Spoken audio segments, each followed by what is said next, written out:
Vy jste absolvoval letní přípravu individuálně. Jaký to bylo vlastně na to zvyklý, tady na tenhle ten režim?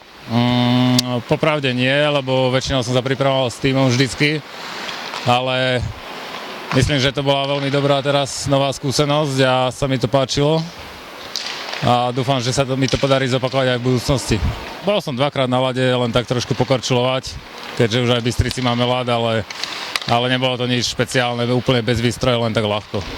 Akože vždy som tak jedným očkom pokúkoval po tej ebelke a rozmýšľal, že čo to je asi za liga, z toho, čo viem, z tých článkov z internetu a tak by to malo byť niečo také rýchlejšie, taký tvrdší kanadskejší hokej.